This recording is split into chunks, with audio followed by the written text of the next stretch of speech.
Okay, so in the final part of this module, we finally going to deep dive on how to manage financial accounting processes in SAP ERP. In particular, as you can see here, I think there are essentially 5 types of processes that you can execute while operating with SAP ERP in accounting. First of all, we have the general ledger accounting. The general ledger accounting is used to record the financial impact of business process steps during a certain period, and it contains much of the data which are needed for financial reporting. Account receivable accounting, instead, is associated with the fulfillment process, so how to manage incoming payment and revenues coming from the customer, and I mean deal with managing money owed by customer for goods and services that the company sold to them. On the contrary, accounts payable accounting deal with the procurement process and especially with supplier, because companies use accounts payable to record and manage money that they owe to vendors for the purchase of materials, goods, service, and so on. Then we have also asset accounting, which is used to record data related to the purchase, the acquisition, the depreciation, the disposal of assets such as building, such as equipment, such as machinery, such as vehicles, and so on. And finally, we have the bank ledger accounting. Bank ledger accounting, is aimed to record all the data associated with bank transaction. We're going to deep dive in most of them in the next slides. Let's start with the general ledger accounting. The general ledger accounting, as you can see from the slide, is concerned with the recording the financial impact of all the process steps performing by an organization. So we keep all the process and all the financial impact of the execution of this process is recorded in the general ledger accounting. In particular, as we already see when we saw the financial accounting principle, in recording these transactions, we used what we call the double entry bookkeeping or double entry accounting, which means that accounts are divided into balance sheets accounts and income statement accounts, and they are managed and transactions are registered and managed using this type of approach. Let's see what does it mean. I mean, here you see that postings are debited and credited into these accounts using what we call a T account. This is a T account. You see that this is the traditional form of a post recording in financial accounting.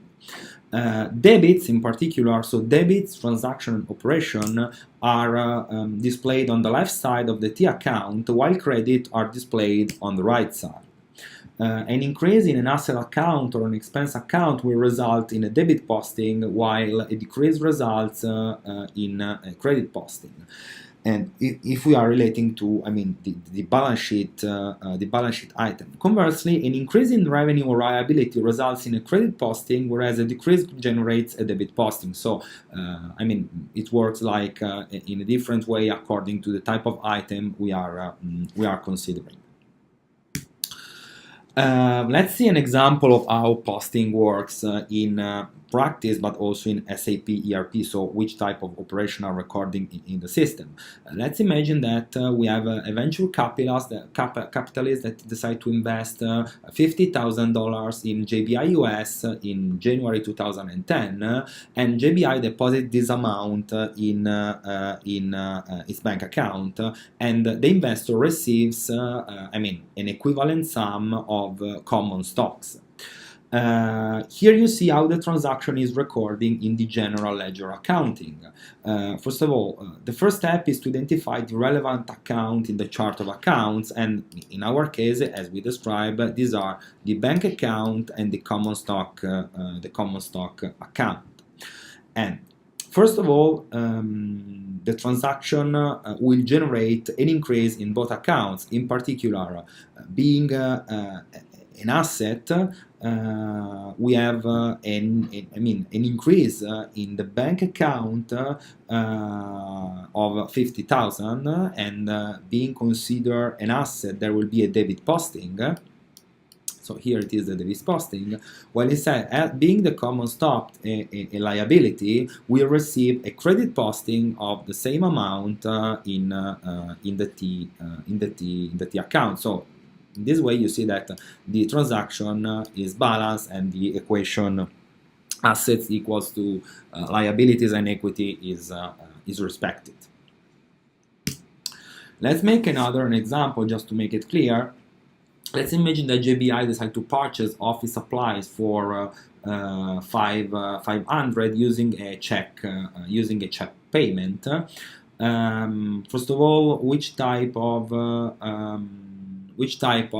account are included in this case? We see we have as we issue a check, we will use a bank account, and as we are dealing with office supplies and so on, we will have supplies expenditure, which is a cost item in the income statement.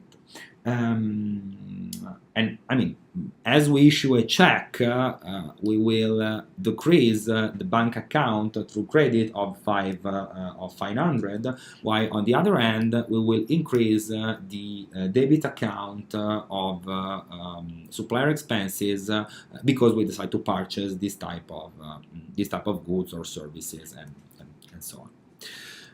Same scenario, but instead of paying different amount, but instead of paying by check, we decide to pay on credit with a credit $1,000. So first of all, we need to register $1,000 as a supplier expense. We don't have an equivalent bank exit because we paid on credit, and this operation is counterbalanced by an increase of payables. So account payables account is increased of the same amount, which is a liability. Then once the company is going to pay the supplier actually, we use the bank account to register the fact that we have a cash out, so we are paying the supplier, and immediately the payables related to that payment will disappear for our account. Okay, these are general operations which are registered in the general ledger accounting. Let's go to the accounts payable accounting, when we deal with master data, connected with accounting, we explain that organization use subledgers to track money owed to individual vendors.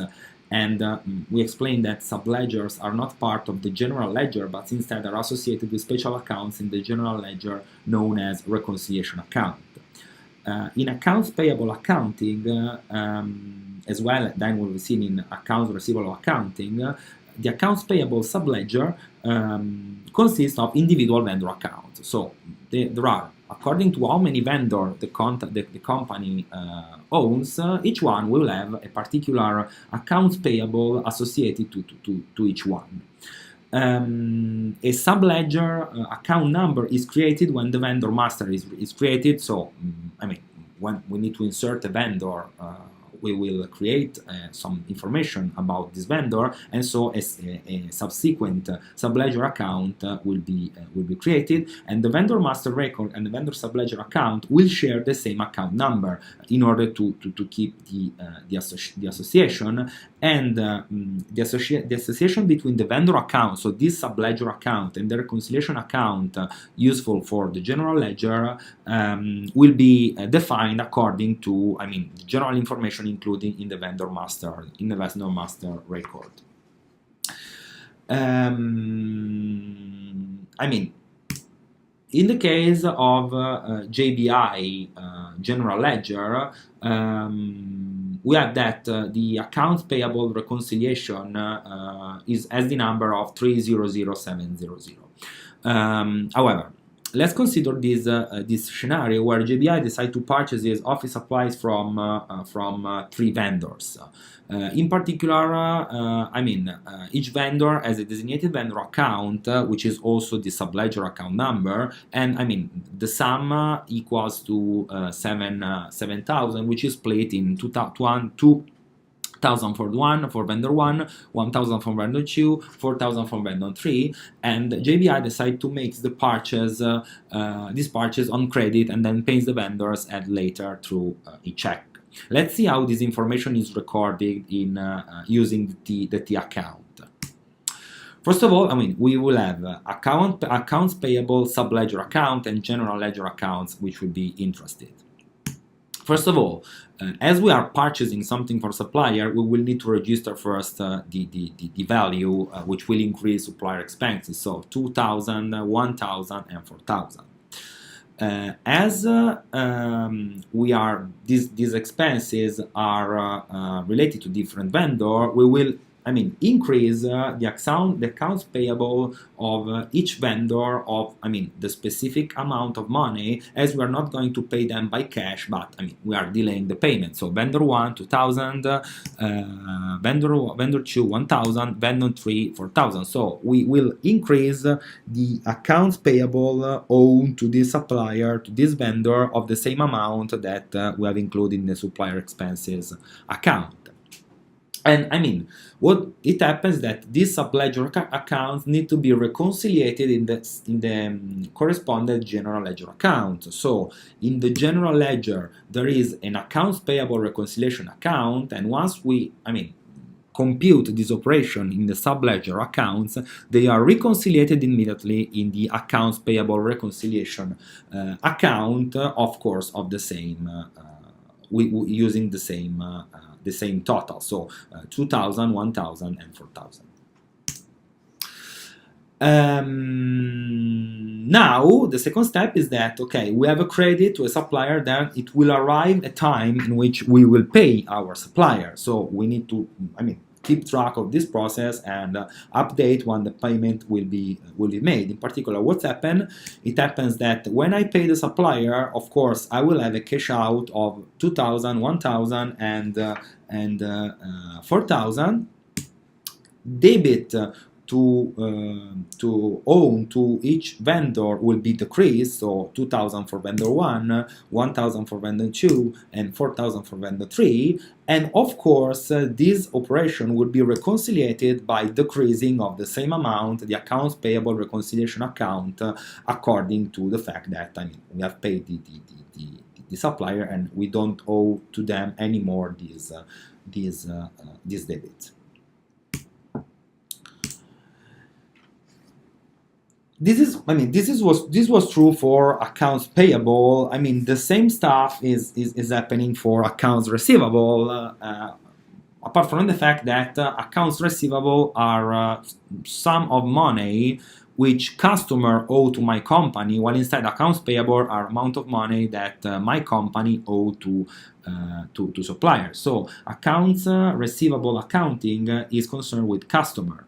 And again, in this case, different customers exist and companies need to track money owned by each customer separately. So each customer will have an account created in the account receivable subledger, and this will link to a corresponding designated general ledger account, which will be the reconciliation account for account receivable in the general ledger. The customer subledger account will be created once the customer master record will be created. So same as vendor master record created, customer master record created, so a connected customer or vendor subledger account created. And again, the association between the customer account and the reconciliation account will be established according to customer master record. Again, as we made before, let's try to see an example of this. So let's consider a scenario in which JBI sells bicycle to customer on credit and for an amount of money of 5,000 to customer 1 and 3,000 to customer 2, and JBI makes these sales on debit and then get payment for the customer via a check. First of all, we need to record the sales to each customer. Again, now the accounts will be interested first will be sales revenue. I mean, we are selling stuff, so sales revenue will be increased of 5,000 and 3,000. As we don't receive immediately the money, this means that customer 1 and customer 2 owns debit to the company, so it means that they owe company some money, and this means increasing the accounts receivable subledger accounts of the designated customer, which will be then reconciliated with the accounts receivable reconciliation accounts present in the general ledger accounts, chart of accounts. So same as before. So here we are dealing with accounts receivable, while instead before we were dealing with accounts payable. Now let's record payment from each customer. When we record the payment from each customer, first of all, the bank account will be interested. So we have a cash in of 5,000 and 3,000, which means that the customer don't owe to us any more money. So the accounts receivable that were registered before can be eliminated, and this operation will be reconciliated with the connected general ledger accounts reconciliation on account receivable. Now, we have seen general ledger accounting, account receivable, and account payables accounting. Now we need to see also, what does it mean managing assets that company own through SAP ERP? Because an organization may possess a variety of assets which can be classified as tangible and intangible and financial. Tangible assets are, tangible, like computers, like machinery, like buildings, like warehouses, and so on. While instead intangible assets are not tangible one, like intellectual property, patents, trademarks, brand, and stuff like this. And finally, we have also financial assets, which are all the financial instruments which are owned by the company, such as security, long-term notes, mortgages, and so on. So they are different assets in nature and different ways to manage this type of asset. In particular, we are interested in how to manage tangible assets. We can be, further categorized as fixed assets, which are all the assets which are actually property of the company, lease assets, which are instead assets which are owned through a leasing form, which can happen a lot of time with car, with vehicle, laptops, and so on. Or, asset under construction, so assets that will be owned by the company, but today are not yet present as they are not yet usable resources, like when you are building a warehouse or building new offices and they are not yet finished to be built. Let's clarify that when I register an asset into the system, I want to do that because I want to track all the financial consequences associated with managing the asset life cycle. So from acquisition, for disposal, for depreciation, and so on. When I register an asset, I first associate to each asset a company code and a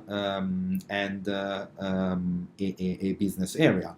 By doing that, all asset-related transactions will be posted to the general ledger account associated to the company code and/or the business area, and all the asset transactions would reflect the company's financial statement or the business area financial statement according to how the company generates these kind of documents.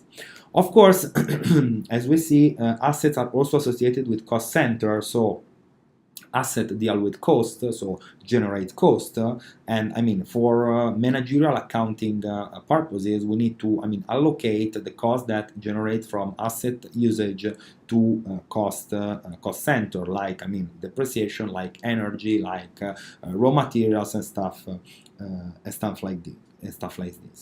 Accounting data, as well as we see for account receivable and accounts payable, asset accounting information are recorded in subledger accounts. So each asset, or we see each class of assets, will have its subledger account, where will we record data about acquisition, depreciation, and so on. And again, asset accounts are created when the master data of the master record of an asset will be created.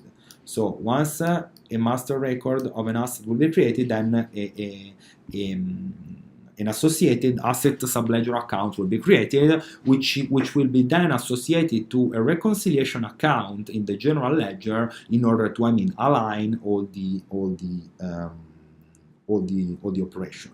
As we see, as it's true for vendor, as it's less true for vendor and customer, which can be I can have one subledger account for each customer and each vendor.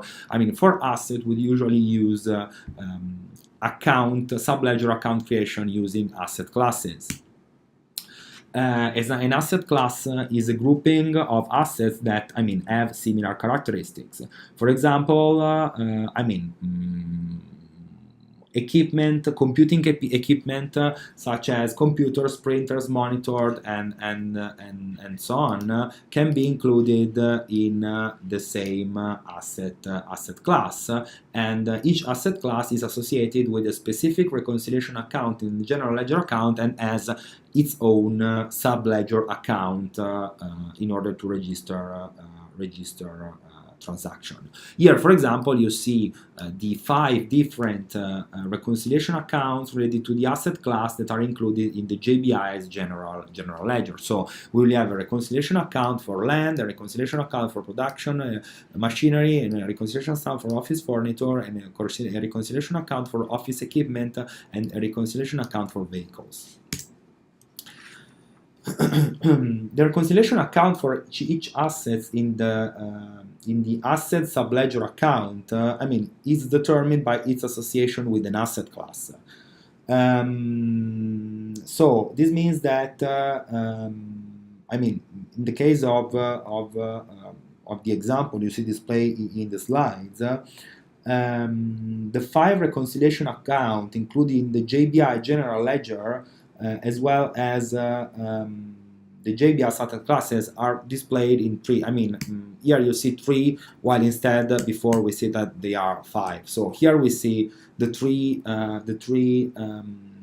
reconciliation accounts that are relevant for the GBI case. In reality, they are 5, but for representation purposes, we just limit these to the 3 of them, and each reconciliation account is associated with a particular asset class. In particular, we can see that office equipment and office computer share the same reconciliation account, while instead, office furniture and vehicle are associated to just one reconciliation account. And then in each asset class, we will have different type of assets, each one which can have one or a shared or a particular asset account. In particular, the asset class vehicle and asset class office computers both have 2 assets, which in turn have individual subledger account associated with them. Now, which type of operation we can register on the system? Essentially, acquisition, depreciation, and retirement, because a company typically acquires an asset and keep it for a certain amount of time, after which is no longer useful. During its lifetime, as we already talked about that, an asset is depreciated, and then at the final end, at the end of the life cycle, the asset needs to be retired or disposed. Let's start with acquisition.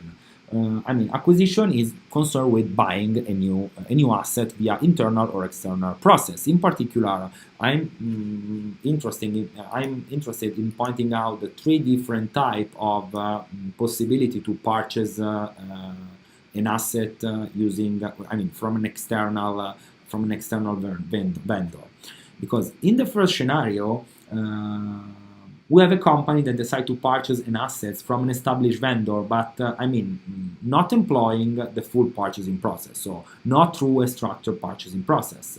So this means that the purchase order is not created, and the accounting impact of this acquisition is manually recorded in several general ledger and subledger accounts. So if you don't activate a purchasing process, you don't have a purchase order, so you have to manually insert the operation in the general ledger and subledger account.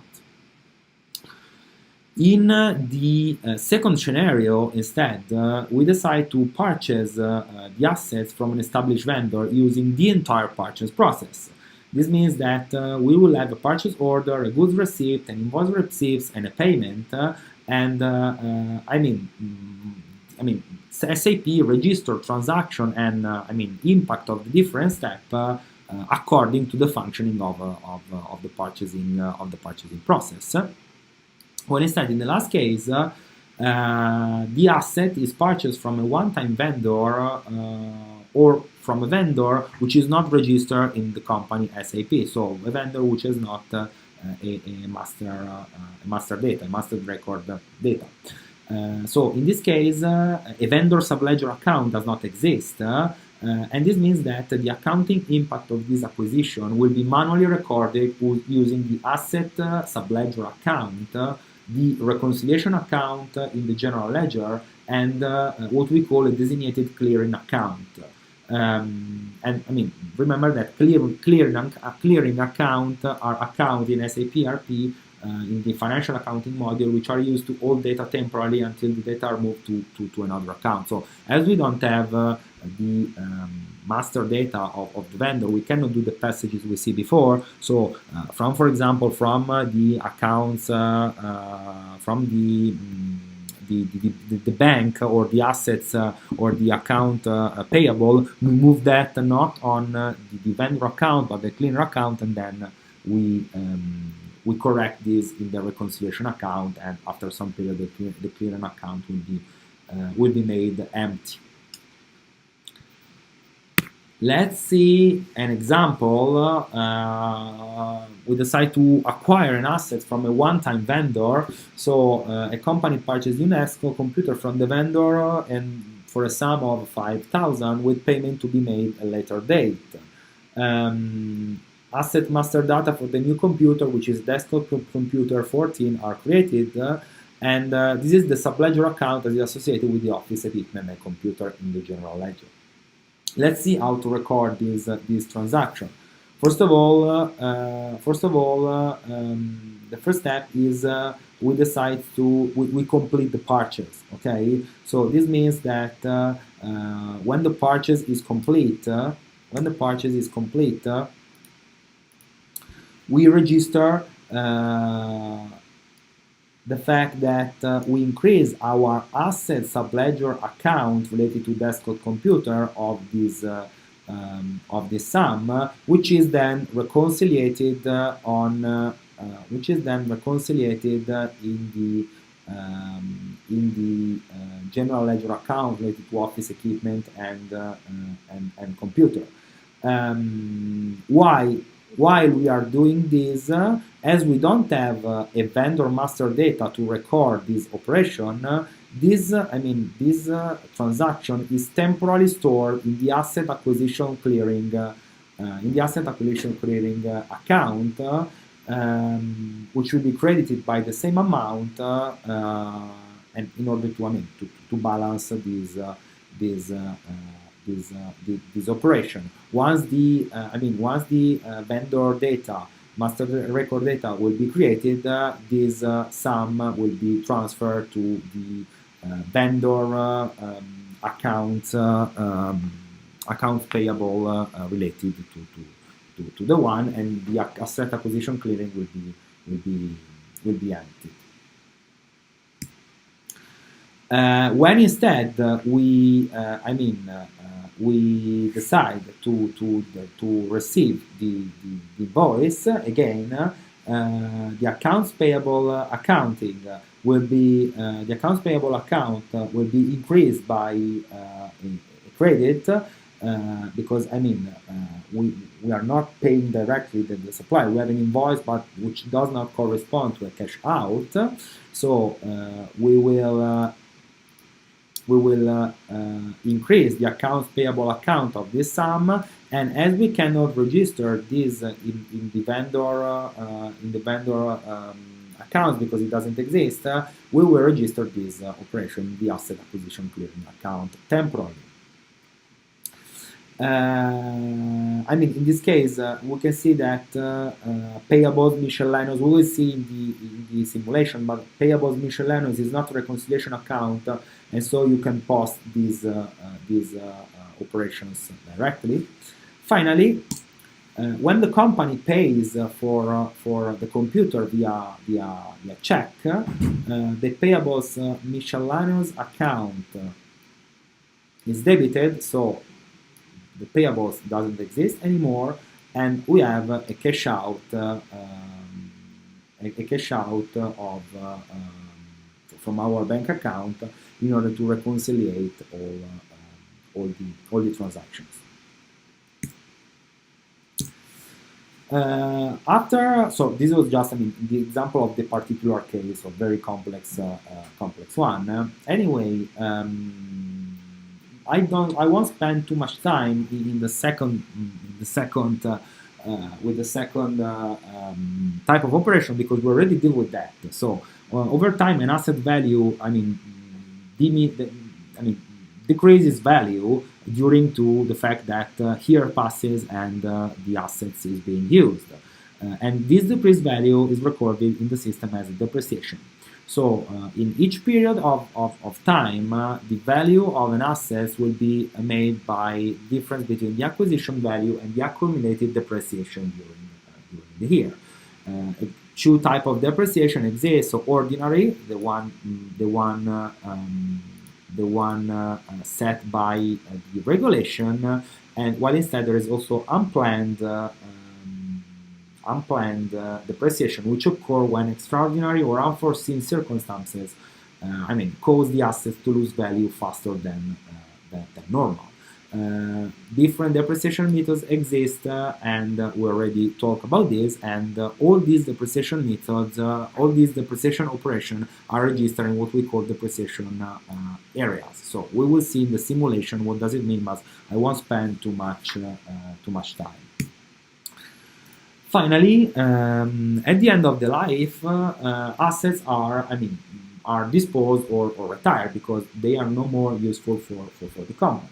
Asset retirement may or may not generate revenue, and if an asset does not generate revenue, it's what we call scrapped.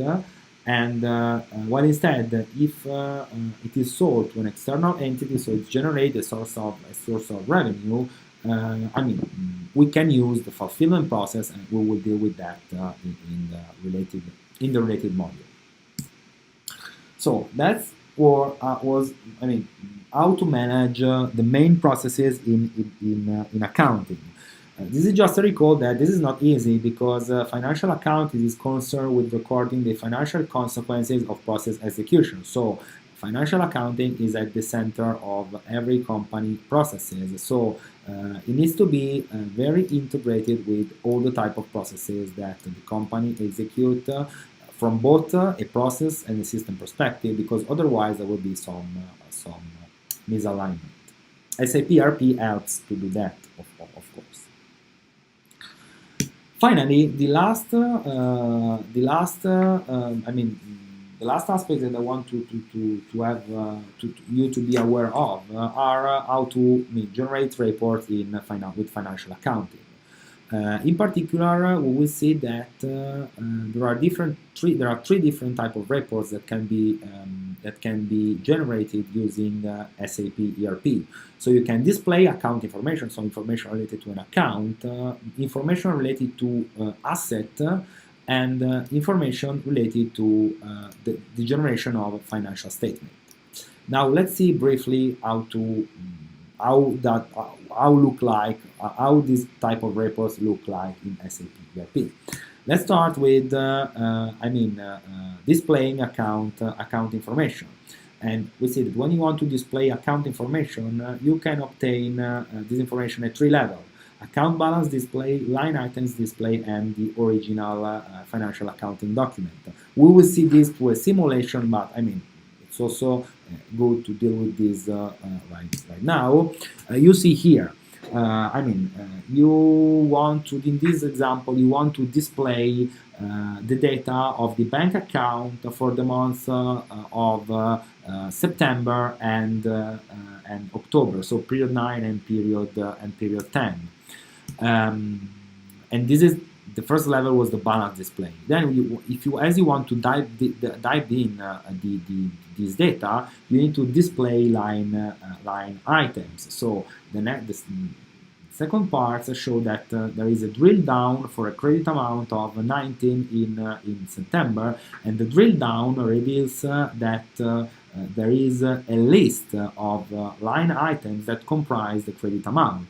In particular, one of these items is for a value of 5,000, and we want to have details about this. So if we click on this, we see that a further drill down of this amount displays the data in the original financial document. So the original debts and credit which were associated with this posting. In particular, in this case, we see that there has been some sort amount of research and development expenditure. Note that drilling down the line item level is possible only if the line item display indicator, this is if the display indicator is set in the general ledger account master data. Otherwise, we don't have any items to refer to. Asset Explorer. Asset Explorer instead provides an overview of all the activity related to asset management. So acquisition data, plan, post-depreciation, comparison of data across multiple years, and so on. Same as before, you can display asset account and you can drill down for details regarding master data, transaction documents, and so on. This is how an Asset Explorer document looks like. The top part of the figure identifies the general information about the assets, the fiscal year for which the data are displayed. In this case, the asset is number 100002, which is office furniture class, and we are in the fiscal year of 2010 as information displayed. The top left part lists instead the available depreciation area, which means book depreciation, so the depreciation that the company has made during the years, and the federal tax depreciation, which are instead the depreciation that are needed and need to be respected for regulation purposes. Book depreciation has been selected and are shown here in the tab. The tabs in the middle part indicate the types of data that are maintained in the Asset Explorer. So in this case, we are displaying the posted values tab, which shows you the acquisition value of the asset and the depreciation values that were posted during the year. So we actually see all the depreciation stuff that were input in the system during the years. The planned value instead show depreciation values for all depreciation areas that will be run in the next periods, while the comparison tabs display data for multiple years and the parameters tab display current sexy for the parameter associated with the asset, such as how we define the life cycle of the asset, which type of accounting methods for depreciation we are using, and so on. Last but not least, let's see how to generate financial accounting documents, which is the main aim of accounting, because that the primary goal of financial accounting is to report data needed to meet legal and regulatory requirements. This means generating financial statement which can be related to balance sheets or income, profit and loss statement. Financial statement can be generated for different organizational levels, for one or more companies, for one or more business areas, and stuff like this. They can be created from different financial statement version according to the financial statement layout of each company or business area. A financial statement version is a hierarchical grouping of general ledger accounts that must be included in the financial statement, essentially. Of course, a company can define multiple financial statement versions, which can be tailored according to satisfy different reporting requirements. Financial statement can be generated from both the operative chart of account or the country-specific chart of account, which can also consider stuff like currency, format, level of detail. Here you see an example of a balance sheet financial statement, which is defined using a financial statement version that include all the relevant balance sheet accounts, which are grouped, as you should know, in two main categories. Assets and liabilities and equity. We can also display what we call the profit and loss statement, which is the same and group data on accounts which are related on revenue and expenses.